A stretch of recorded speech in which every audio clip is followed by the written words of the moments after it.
Hello बच्चों, कैसे हो? स्ट्रेस मत लेना, मस्ती से पढ़ना, मज़े से पढ़ना। ठीक है, तो आज हम पढ़ने वाले हैं, देखने वाले हैं ऐसे 10 एमसीक्यूज़ हमारे सेल पे। हम एक वीडियो डाल चुके हैं सेल पे और ये दूसरी वीडियो है। इस तरीके से ही आप 3-4 वीडियोज़ डालेंगे एक उस पे चैप्टर पे, और आप सारी वीडियो देखिएगा। उन्हीं क्वेश्चंस में से नीट 2025 में क्वेश्चंस आने के चांसेस हैं। तो टाइम नहीं बर्बाद करते, जल्दी से शुरू करते हैं। क्वेश्चन नंबर 1 है, which of the following organelles is semi autonomous. तो देखिए, दो ऑर्गेनल सेमी ऑटोनोमस पढ़े थे हम लोगों ने, कौन कौन से? माइटोकॉन्ड्रिया और क्लोरोप्लास्ट। सेमी ऑटोनोमस मतलब जिनके पास अपनी खुद की मशीनरी भी होती है। तो इसमें हमारा आंसर जाएगा माइटोकॉन्ड्रिया। उसके बाद है, the main difference between rough and smooth endoplasmic reticulum is, मतलब जो मेन डिफरेंस है हमारा आरईआर और एसईआर में, वो क्या है? आपने पढ़ा होगा, प्रोटीन्स का होता है। तो presence of ribosomes on RER, हाँ सही बात है। प्रेजेंस ऑफ डीएनए से नहीं, गलत बात है। फंक्शन एनर्जी प्रोडक्शन, गलत बात है। Presence of proteins in SER, नहीं नहीं, प्रोटीन जो होते हैं वो एसईआर पे नहीं, वो आरईआर पे प्रेजेंट होते हैं। ठीक है, नेक्स्ट क्वेश्चन है, the function of peroxisome in a eukaryotic cell. Eukaryotic cells में पेरोक्सिसोम पाए जाते हैं और उनका जो फंक्शन होता है वो हमारा होता है क्या? Break down of hydrogen peroxide. क्या करते हैं वो? हाइड्रोजन पेरोक्साइड का ब्रेक डाउन करते हैं। ठीक है, लिपिड मेटाबॉलिज्म करते हैं बेसिकली। देखिए, कंफ्यूज मत होइएगा, लिपिड सिंथेसिस नहीं आएगा, लिपिड मेटाबॉलिज्म अगर कहीं पे दिख जाएगा तो वो आंसर हो सकता है।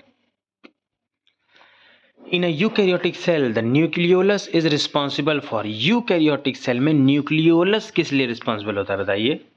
क्या एमआरएनए सिंथेसिस करता है? जी नहीं। डीएनए रेप्लिकेशन करता है? जी नहीं। राइबोसोम प्रोडक्शन करता है। राइबोसोम कहाँ पे बनते हैं? तो वो बनते हैं हमारे न्यूक्लियोलस में। उसके बाद कहता है, which of the following is not a component of the cytoskeleton, यानी साइटोस्केलेटन का कंपोनेंट नहीं है। तो माइक्रोट्यूब्यूल से बना होता है, माइक्रोफिलामेंट से बना होता है, इंटरमीडिएट फिलामेंट्स भी होते हैं उसी में। राइबोसोम जो है वो साइटोस्केलेटन का पार्ट नहीं है।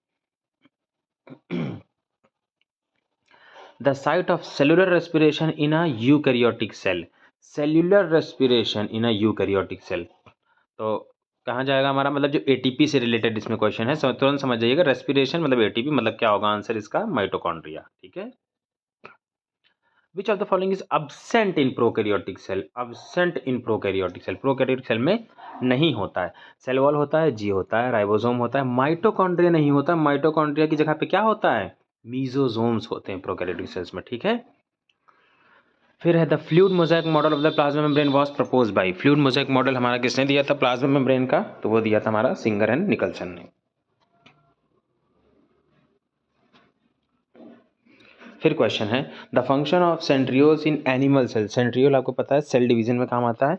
तो देखिए, सिंथेसाइज प्रोटीन, जी नहीं। Helps in spindle formation during cell division. तो सेल डिवीजन के दौरान वो क्या करता है?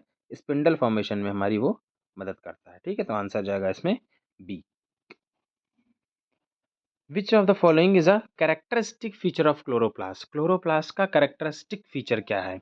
सिंगल मेम्ब्रेन बाउंड होता है? जी नहीं। Presence of DNA and ribosomes, ये हो सकता है। इन्वॉल्व इन एरोबिक रेस्पिरेशन, जी नहीं। Present only in animal cells, जी नहीं, प्लांट सेल्स में होता है।